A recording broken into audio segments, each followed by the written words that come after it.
Wa yudfanul mayyitu, mayit itu dikuburkan fi lahdi, di liang lahat mustaqbilal kiblati, menghadap kiblat. Dan yang dimaksud dengan lahat itu adalah al-lahdu bi fathil lam wa dhammiha, lahat itu dengan fathah lamnya, dhammah lamnya, wa sukunil ha'i, dan sukun haknya, lahdun luhdun, ma yuhfaru fi asfali janibil qabri min jadil kiblati. Jadi melubangi kuburan, kemudian di bawah kuburan paling bawah, di arah pinggir arah kiblatnya dicuak, sekiranya bisa masuk qadrama yasa'ul mayyita, sekiranya mayit itu bisa tertampung di dalam cuakan tadi. Setelah itu wayasturu, kemudian ditutupi, sekiranya tidak langsung mengenai itu tanah. Biasanya pakai papan. Kalau di kampung kami biasanya pakai coran, Pak. Jadi sudah dicetak itu kotak 3. Kemudian wadhabnu fil lahdi afdalu min dhabni fi syakki atau fi syikki. Menguburkan menggunakan cara lahdun ini lebih afdal, lebih utama daripada menguburkan menggunakan fisikki. Jika tanahnya itu padat kasar, tanah kita lembek apa kasar? Lembek, lembut.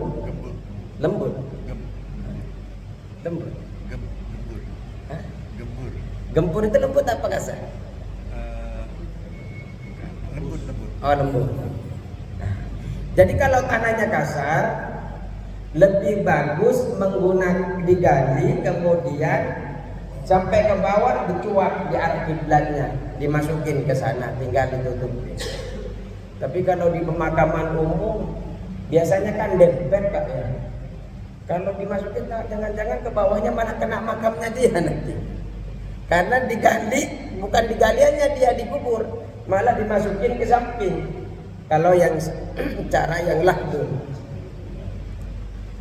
Ya kalau di pemakaman umum, terutama yang sekarang itu kan tanahnya sudah unlimited edition. Jadi kalau panjenengan mau ke sana itu harus pesen dulu sekarang. Kalau nggak pesen yang bagus, malah dapat tanah yang banyak banjirnya. Jadi bukan hanya perumahan yang kena banjir. Mangunjaya sananya itu, Pak, kalau tempatnya jenengan nanti sebelah sana itu masih banjir, Pak. Iya kan? Kalau sebelah kiri, sebelah kanan kalau di sini banjir.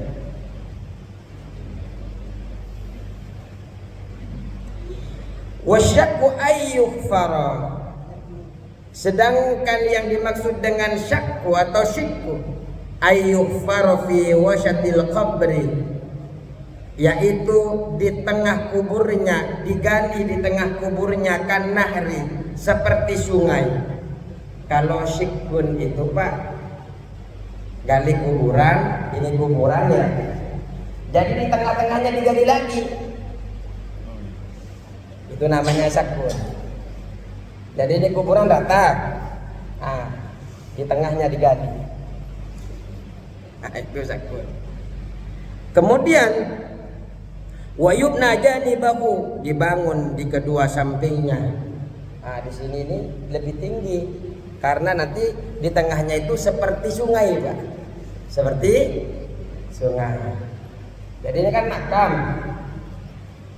Ke bawah nih sudah digali, anggap sudah digali. Kalau yang lahdun ini setelah digali, ini kan gali ke samping yang di bawah itu. Nanti mayatnya didorong ke sini. Nanti baru ditutup. Biasanya diseginiin ini, Pak, nggak banyak, diginiin. Nah kalau yang syakur ini rata nih bawah, jadi di tengah lagi ini digali seperti sungai. Nah di sini dibangun, maksudnya dibuat fondasi karena dia di tengah-tengahnya ini berlubang seperti sungai. Kemudian bagaimana? Wa yudha'ul mayyitu bainahuma, kemudian mayitnya itu diletakkan di antara kedua samping tadi itu, ditaruh di tengah-tengahnya. Setelah ditaruh di tengah-tengahnya, kemudian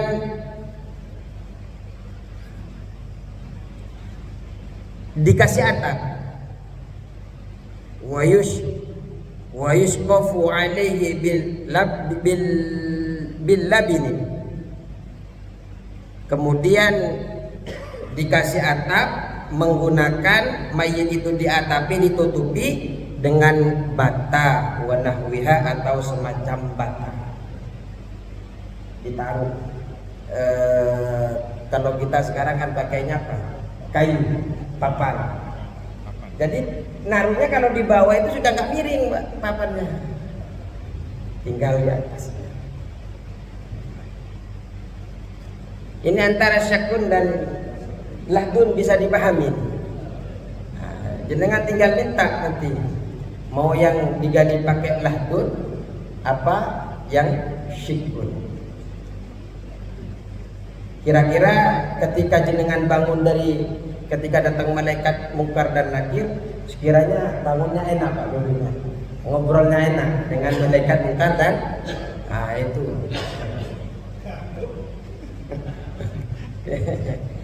tergantung amal dan perbuatan. Kemudian hukum di dalam memakamkan mayit itu sebenarnya ada 3. Kalau di dalam takrir syariah, wajib pertama, wajib itu adalah lil muslim, bagi orang muslim, dan kafir dhimmi itu wajib hukumnya dikuburkan. Artinya kalau ada yang wafat kemudian dia dalam keadaan Islam atau dia kafir dhimmi, jenengan tidak kubur, haram hukumnya, jenengan tidak mengubur, dosa. Yang kedua adalah mandur, sunnah. Sunnah bagi bayi yang prematur yang belum nampak anggota badan manusianya, sunnah. Ya sunnah. Ketika dikerjakan dapat pahala, ketika tidak dikerjakan tidak dapat dosa. Tapi kalau sampai bisa memudarat bau, ya tidak lain hukumnya lagi. Kemudian mubah itu bagi mayit kafir harbi, mau dikubur iya, enggak dikubur iya, namanya kafir harbi, Pak. Kecuali jika bau busuk mengganggu manusia, maka bukan lagi mubah hukumnya, tapi hukumnya menjadi wajib. Kafir harbi waktu hidupnya ganggu jenengan terus, agamanya diganggu, mau sholat diganggu di jalan, akidahnya dicegat-cegat, diganggu. Itu harbi nanti. Sudah ganggu, nyaci baki Islam lagi, Pak, di hadapan jenengan lagi, mati.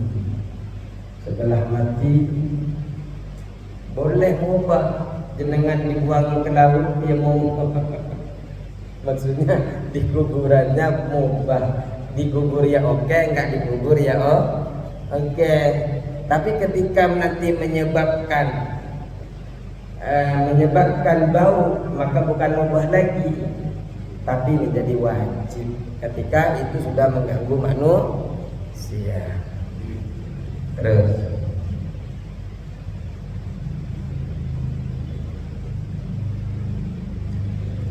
kemudian wa yud'al mayyitu, ini sudah inda mu'ahil qabri, di dekat akhir daripada kuburan. Kemudian wa fi ba'dhi nusahi ba'da mustaqbilil qiblati ziyadah wa hiya, dan di dalam sebagian redaksi kitab menambahkan mustaqbilil qiblah. Wa hiya, dan adapun ziyadah tambahan tadi, wa yusallu, dan dimasukkan min qibali ra'sihi, dari arah kepalanya, aisalan, yaitu memasukkan, birifkin, dengan pelan, la bi'anfin, tidak dengan keras. Jadi ketika memasukkan ke liang lahat itu pelan-pelan, dimasukkan dengan cara dari arah kepalanya. Memang ditaruh, diletakkan kuburannya itu Pak, maksudnya kerandanya itu, mayitnya itu diletakkan di arah selatan, di bagian kaki kubur, akhir daripada kuburan. Jadi ditaruh di sebelah selatan, kemudian pelan-pelan dimasukkan ke dalam kubur.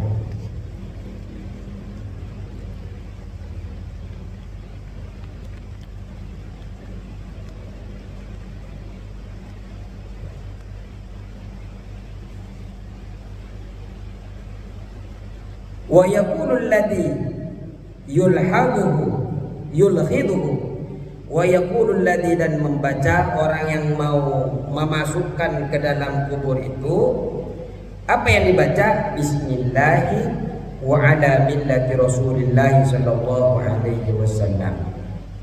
Jadi ketika panjenengan mau memasukkan ke dalam jalan kuburnya itu sambil membaca Bismillahi wa ala millati Rasulillah, dengan menyebut nama Allah dan atas agama Rasulullah sallallahu alaihi wasallam. Jadi itu ketika panjenengan lagi gendong mayit, membaca ketika memasukkan, terutama yang di bawah itu kan ganjil, nanti dijelaskan itu ganjil yang di bawah itu. Jadi ketika megang yang bawah sampai ke dalam liang lahat dengan pelan, tidak boleh dengan kasar, membaca Bismillahi ala millati Rasulillah sallallahu alaihi wasallam. Dengan membaca itu, terus wa yudja'u fil qabri ba'da wa yudja'u, dan dibaringkan fil qabri, di dalam kuburan itu, ba'da ay ammaqah qamatan wa basqatan. Jadi dibaringkan di dalam kuburan mayit itu, di dalam kuburan ketika panjenengan sudah menggalinya, kuburan tersebut seukuran ketika panjenengan berdiri, panjenengan sambil melambaikan tangan dari dalamnya, itu sudah cukup batasan ketika kita menguburkan mayit.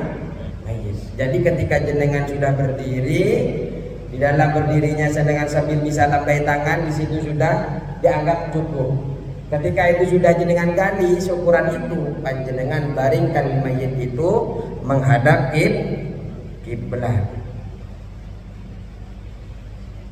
Wa yakunul idja'u mustaqbilal kiblati, dan mayit itu dibaringkan menghadap kiblat, ala jamril aiman, atas sisi yang sebelah kanan.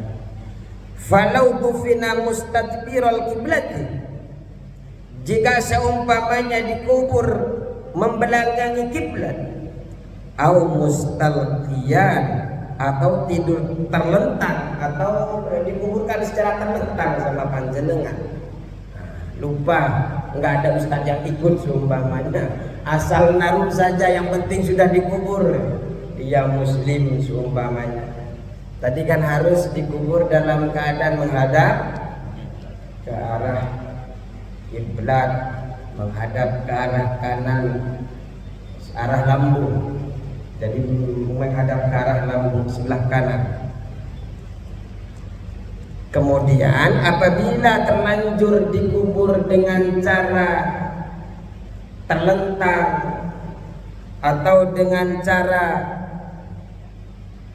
membelakangi kiblat, nubisya, maka digali lagi Pak. Kalau sudah terlanjur jenengan kuburkan, takutnya sepertinya dulu pengen ngopi nih Ustaz, jadi bangunnya kalau ditidurkan kan tinggal duduk, tinggal ngobrol sama malaikat seumpamanya, begitu pemikiran yang ada di sekitar itu. Ternyata setelah nanya kepada Ustaz, oh tidak, ketika dikuburkan harus menghadap kiblat. maka pada saat itu harus digali. Setelah digali wa wajhi lil qiblati, dan kemudian setelah digali hadapkan ke arah kiblat. Malam yataghayyar, selama mayit itu tidak berubah. Ya kalau sudah setahun Pak, enggak perlu. Atau kalau sudah membusuk tidak perlu. Malam yataghayyar. Pernah melihat orang nguburin dalam keadaan tidak menghadap kiblat? Belum.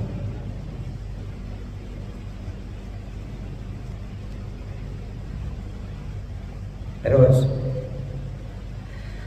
wa yustaqul qabr, kemudian kuburan itu diratakan, wala yusnamu, dan tidak dilenggungkan. Diratakan maksudnya tidak dianeh-anehkan. Maka sekarang kan aneh-aneh kan, kalau di dalam kitab diratakan. Biasanya yang udah umroh di Baki tahu gambarannya. Wala yubna alaihi, tidak dibangun kuburan itu, mayit itu tidak perlu kuburan itu tidak perlu dibangun. Wala yujassasu, tidak perlu diberi kapur, tidak perlu dicet-cet.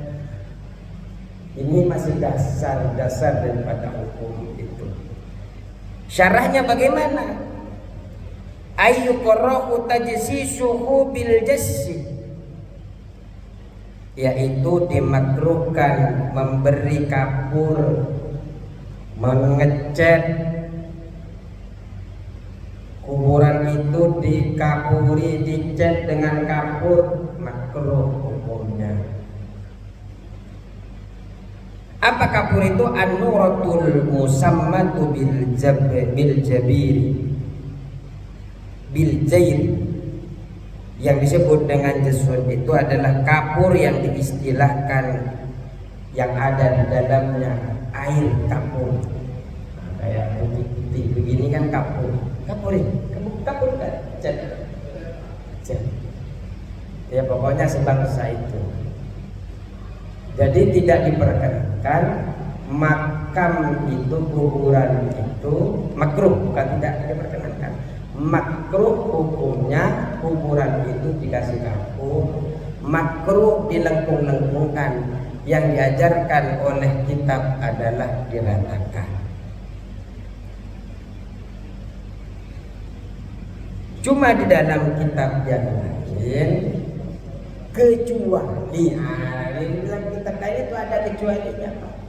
Sebagai tanda di situ ada kuburan, sebagai tanda di situ ada orang soleh, kemudian dibangun, kemudian dibatasi, kemudian diperbagus biar tukang ziarahnya enak. Kalau jenengan ke tempat ziarah kekasih Allah kan bagus-bagus, Pak. Kenapa kalau di dalam kitab kita itu tidak diperbagus? Biar panjenengan ngambil ibrah, Pak, pelajaran bahwa panjenengan nanti akan kesepian seperti itu. Bahwa panjenengan itu hanya akan menjadi tumpukan di dalam tanah. Masihkah kita sombong? Kita mungkin banyak harta hari ini, tapi hartanya tidak dibawa.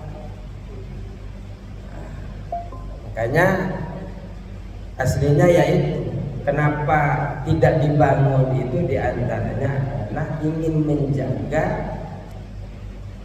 Kenapa kita mesti ziarah kubur itu? Visi misinya itu biar kenapa? Bahwa kita itu harus, kematian itu menjadi nasihat kepada kita. Kematian itu menjadi nasihat kepada kita. Tapi kalau di dalam kuburan-kuburan seperti Wali Songo dan semacamnya itu kan sudah bagus. Itu memang kita Di antaranya bukan hanya mengambil ibrah di bidang kematiannya, tapi bagaimana orang memuliakan orang mati yang tadi itu disebabkan ilmunya, disebabkan perjuangannya dan sebagainya. Walaupun sebenarnya hukumnya makruh, asal daripada hukum memperbagus makam itu hukumnya makruh, hanya boleh ngasih tanda. Ini Syafi'i, artinya ini adalah Syafi'i. Yang kita kaji adalah hukum Syafi'i. Terus, wala ba'sa bil bukai 'alal mayyiti, dan tidak apa-apa menangisi mayit qoblal mauti wa ba'dahu, sebelum mayit itu wafat atau setelah wafat. Jenengan kalau sudah terlanjur nangisin istrinya yang istrinya meninggal, nangisin suaminya yang telah meninggal, atau anaknya, atau cucunya, atau bapak ibu kita, atau nenek kita, tidak apa-apa, nggak apa-apa dalam Islam. Tapi watarkuhu aula, meninggalkan nangis itu adalah lebih baik. Wa yakunul buka'u alaihi min ghairi nauhin, yang diperbolehkan di dalam menangis itu tanpa berteriak, ayrafi syautin bin nadbi, yaitu berteriak suaranya dengan meratapi. Aduh Pak, duh ibu, siapa yang mau nyuci baju saya? Duh, siapa yang mau nyuci baju saya? Siapa yang masakin saya? Kok begitu cepat engkau meninggalkan saya? 2 hari lagi SMS. Pas wafatnya meratapi, tapi pas 2 hari lagi ketemu dengan calon baru. Nangis tidak apa-apa, tapi yang tidak diperbolehkan adalah menangis sambil teriak-teriak, meratapi. Nah, siapa lagi yang akan membantu saya kalau nggak ada kamu? Katanya sudah berjanji hidup semati, kan? Tapi ternyata nggak nyampe sehari ada SMS nih, ada calon baru janda. Nah, bahaya laki-laki. Nangis tidak apa-apa, tapi jangan sampai meratapi, berteriak-teriak. Wala syaki saubin, dan tidak merobek baju. Wah, aku nangis ya sampai begini. Saking seriusnya, Pak. Wah, kalau Ustaz Matomi itu sangat sayang kepada istrinya, contoh umpama, sampai robek-robek baju umpama. Alhamdulillah, semoga sehat walafiat semuanya.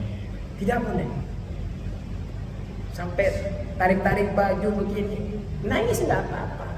Ya Allah, atau enggak apa-apa kok. Yang penting jangan teriak-teriak, meratapi, kemudian jangan sampai narik-narik, robek-robek baju, tidak boleh di dalam Islam. Terus, wa fi ba'din nusahi, dalam sebagian redaksi jaibun ada lafaz jaibun, badlu zaubin, pengganti daripada baju. Kalau jaibun ini adalah taukul qamisi, baju kurung atau baju kerah. Dalam sebagian redaksi menggunakan lafaz itu. Jadi tidak boleh narik-narik baju kurung atau gamis.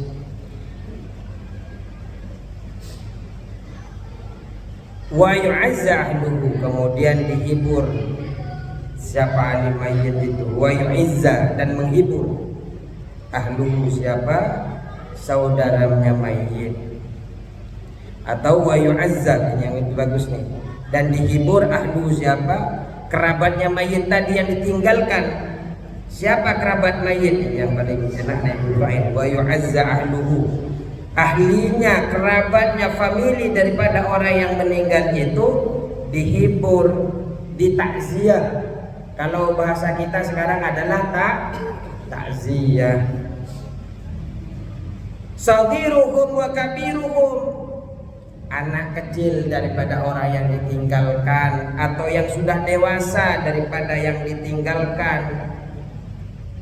Dzakaruhum wa unthahum, baik dia yang ditinggalkan laki-laki ataupun perempuan, hibur Pak, takziahin. Cuma ada pengecualian di dalam Islam, illa sabatah, kecuali anak gadisnya. Kalau yang masih gadis tidak perlu bagi dengan takziahin, Pak. Siapa? Fala yu'azziha, maka tidak perlu menakziah terhadap dia kepada perempuan itu, illa maharimuha, kecuali mahramnya. Semua sunnah ditakziah sama panjenengan. Yang besar ditakziahi, yang kecil ditakziahi. Cuma kalau yang gadis, yang masih muda tidak perlu ditakziahi sama panjenengan, karena panjenengan tidak ada ikatan famili. Jadi kalau ada yang ngajak, Pak, kayaknya anaknya itu masih ada umur 20-25 tahun belum nikah, ayo kita datang ke sana, kasihan nggak ada yang menghibur. Nggak boleh, Pak, kalau tidak ada ikatan famili. Nggak boleh kalau tidak ada ikatan, karena gadis. Karena gadis. Siapa yang bisa menghibur itu? Orang yang memiliki ikatan mahram, yang ada ikatan kerabat. Kalau jenengan jangan-jangan ada udang di balik sungai.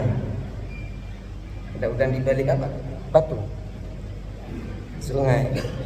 Kemudian wa ta'ziyatu sunnatun qabla ad-dafni wa ba'dahu. Hukum takziah ini adalah sunnah, baik sebelum dikuburkan atau setelah dikuburkan. Hukumnya sunnah, Pak. Kadang kita kan tidak tahu bahwa itu sunnah. Yang kita tahu ketika orang mati, tetangga, siapapun itu kita datangi, kita bantu. Itu yang kita tahu. Kenapa? Karena kadang bukan didasari sunnah mengikuti jejaknya Rasul, tapi biar dianggap guyup, ya kan? Biar dianggap gang ini kompak, RW ini semangat, seperti itu. Niat itu bagus, tapi lebih bagus lagi kalau kita sebagai muslim niat tadinya adalah ajaran daripada syariat, takziah, menghibur orang yang wafat itu hukumnya sunnah. Ada kelebihan pahala yang akan kita terima. Takziah itu disunahkan ila salasati ayyam, sampai pada 3 hari mim ba'di dafnihi, setelah dikuburkan si mayit. Jadi mulai dikuburkan mayit 3 hari itu sunnah. Panjenengan ke kuburan, sunnah ke kuburan, bukan kuburan, takziah, menghibur si mayit sunnah hukumnya.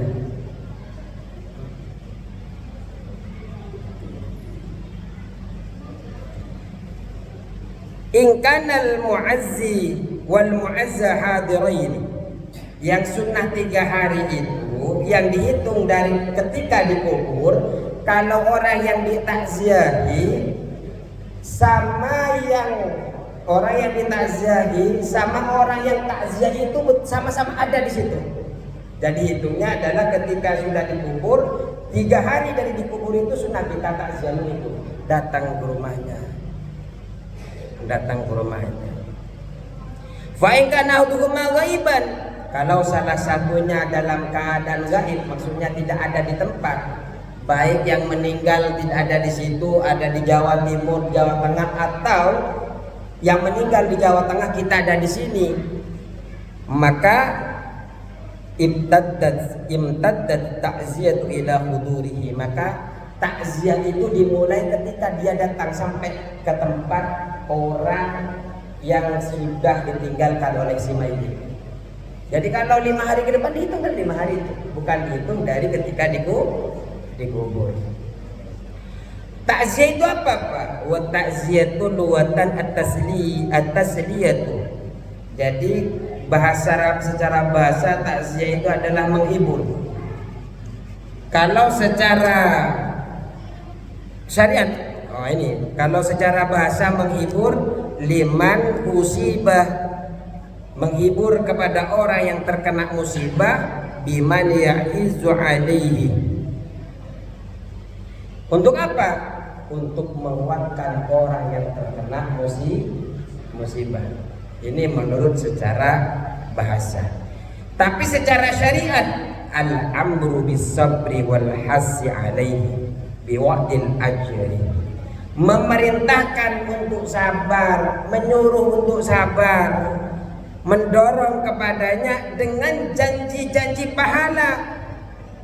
Sabar ya, kalau kamu sabar, insya Allah dia akan masuk surga. Pahala atas kerja kesabaranmu ini akan dibalas oleh Allah. Kalau kamu menjadi orang sabar, kamu kelak bersama Allah. Udah sekarang kamu bersabar ya, insya Allah pahalanya banyak. Seperti itu. Itu tujuan kita takziah, bukan hanya jenengan datang bawa amplop ditaruh di dalamnya pas pulang, tidak. Kenapa? Tujuannya takziah itu adalah menghibur secara bahasa, tapi secara syariat menyuruh kepada orang yang ditinggalkan untuk sabar dengan janji-janji pahala daripada Allah Subhanahu wa ta'ala. Karena sabar itu kan ada 3. Sabar menjalankan perintahnya Allah, sabar menjauhi larangannya Allah, dan sabar ketika diuji oleh Allah Subhanahu. Innallaha ma'as-sabirin. Hafalin Pak, kalau jenengan mau takziah hafalin innallaha ma'as. Walaupun bukan ustaz datang Pak, kemarin, seminggu yang lalu, sebulan yang lalu, setahun yang lalu, seumpamanya ketemunya orang mati setahun yang lalu, tahun depan tidak. Dulu setahun yang lalu saya masuk ini betul Pak. Katanya innallaha ma'as-sabirin. Orang sabar itu bersama dengan Allah. Sabar ya Pak, kalau jangan sudah ditinggalkan. Iya, kamu bilang sabar. Yang ditinggalkan saya bukan kamu. Bingung mau jawab apa. Terus wa du'ai lil mayyiti bil maghfirati. Kemudian menyuruh kepada si ahli keluarga ini mendoakan kepada mayit agar diampuni dosa-dosa. Udah nangisnya, udah ya sabar. Ayo kita doakan. Ini sekarang lagi menunggu kita. Kan begitu Pak. Memang bukan saya yang sebelum dia ngomong bilang duluan Pak. Memang bukan saya yakin kamu sedih sekali. Saya belum merasakan itu semua. Tapi saya yakin kamu sedih. Tapi ingat, masih ada Allah. Ingat, ini dipanggil oleh Allah. Karena memang sudah Allah tentukan. Ayo kita doakan sekarang, begitu Pak.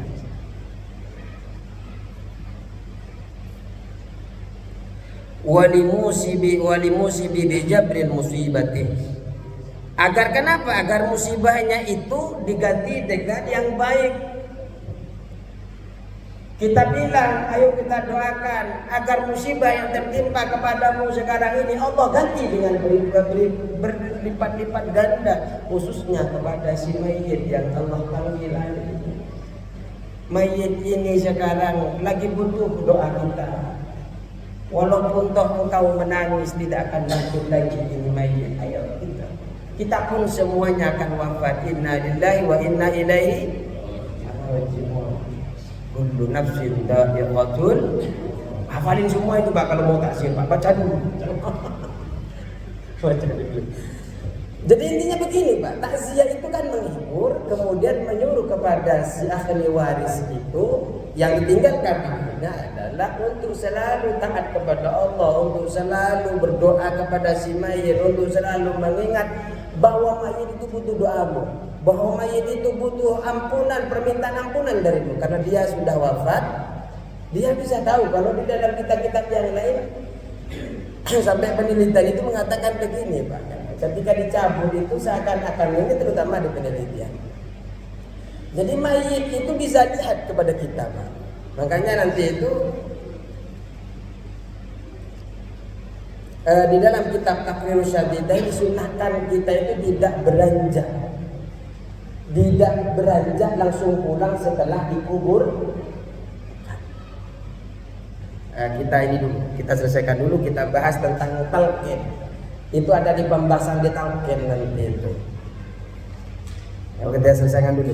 Wala yudfanu isnani, dan tidak dikebumikan, tidak dimakamkan di dua orang di satu liang lahat fi qabrin wahidin, tidak diperkenankan dua orang dikuburkan di satu tempat illa lihajatin, kecuali ada keperluan hajat.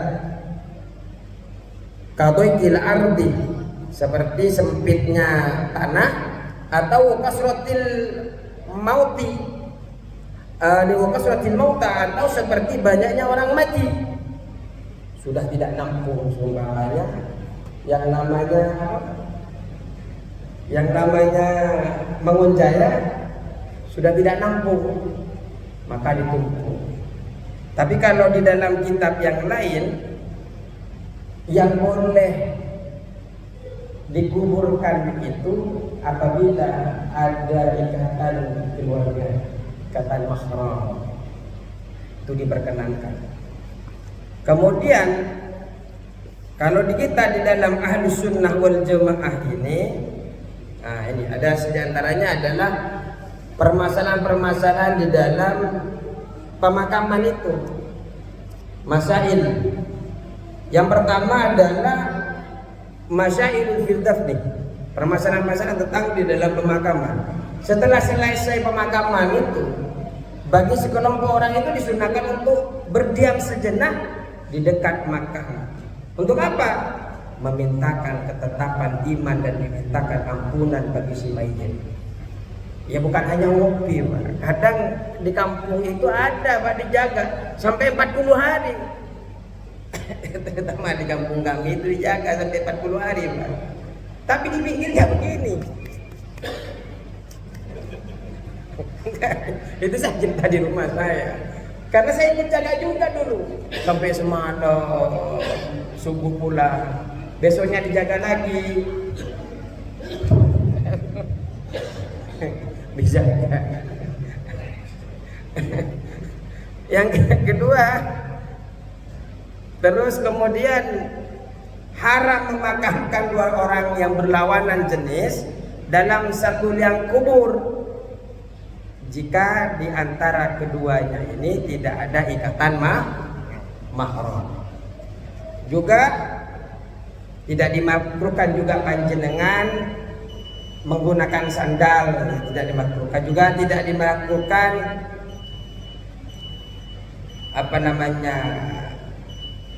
kalau di dalam kitab Taqrirus Syadidah, tajsisul qabri itu memberikan kapur itu sebenarnya tidak dimakruhkan kalau di dalam kitab Taqrirus Syadidah, sama-sama Syafi'i. Tapi kalau di dalam kitab yang sekarang kita kaji tidak dibolehkan, malah dibilang makruh. Monggo, mau ikut yang mana? Monggo.